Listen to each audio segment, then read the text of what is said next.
Bonjour, c'est Sandrine de l'atelier du loisir créatif. Aujourd'hui, nous allons réaliser une carte pour la fête des mères.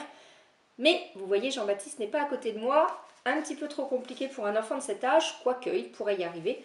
Mais plus destiné à des enfants de CM par exemple. Voilà. Donc il vous faut une carte découpe-cœur, des petits strass. Moi j'adore faire des décorations avec les strass. Et puis du papier 15 par 15. Là ici c'est un paquet thon vert avec différents motifs. Et puis l'outillage nécessaire, un crayon, colle, une règle et un crayon. Alors on va commencer par couper des bandes de 15 cm dans notre papier 15 par 15. Des bandes de 1 cm, pardon. Voilà. Les disposer les unes à côté des autres. J'ai déjà un petit peu préparé le travail. Et on va procéder donc à un quadrillage. Donc on passe un coup au-dessus, un coup en dessous, en alternant bien sûr.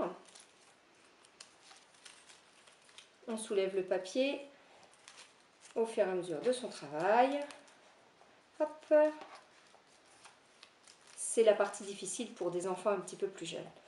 Voilà. Et on fait la même chose. Donc là j'en ai mis 8 petites bandes. Et on va tresser avec 8 bandes de la même manière. Une fois que notre travail est terminé, voilà ce que ça va donner. On met des petits points de colle. Les endroits où j'ai mis des croix, c'est les endroits où le papier n'est pas tenu par autre chose. Pour éviter que ça bouge, au préalable, on a bien resserré tout notre travail pour être sûr que le quadrillage soit joli et bien serré. Et puis, tout simplement, on découpe ce qui dépasse.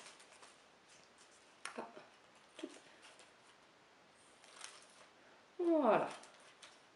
Sur les 4 côtés, bien sûr. Sinon, ça risque de dépasser de notre petite carte. Voilà. Ce qui nous fait approximativement un carré. Et on va venir le coller dans notre cœur.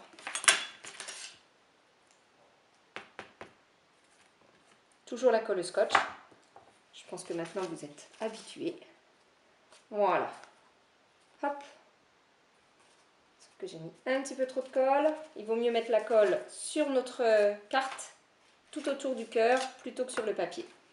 Et puis, on cache notre travail. Alors, toutes les cartes avec des coupes, de toute façon, sont vendues avec une carte intermédiaire que l'on remet et qui est à la bonne taille. Ici, j'ai mis un papier blanc, mais systématiquement, vous en avez. Voilà, comme ça, après, on va pouvoir écrire sans voir notre quadrillage à l'intérieur. Voilà. Alors, comme moi, j'adore bien tous les strass, on va en mettre quelques-uns. On va déjà finir en récupérant les petites bandes qui nous restent. Hop. Ça, c'est pas une obligation. C'est en fonction de vos goûts, tout simplement. Moi, je vais les disposer d'une certaine manière, mais après, libre à chacun de faire ce qui lui plaît.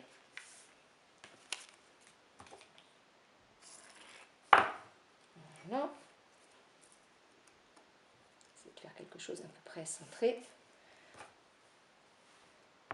Quelques petits strass. Voilà.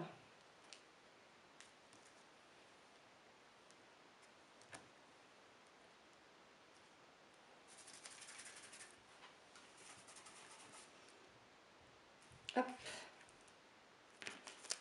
On va découper ce qui dépasse. On se met sur l'envers et on se sert de notre carte comme base pour découper ce qui dépasse. Il vaut mieux attendre que ce soit sec, bien sûr, s'il y a de la colle qui dépasse, parce que sinon on met de la colle plein la paire de ciseaux et plein les doigts. Voilà, voilà en gros ce que peut donner la petite carte. Voilà, notre tuto est terminé. À bientôt pour un autre. Au revoir.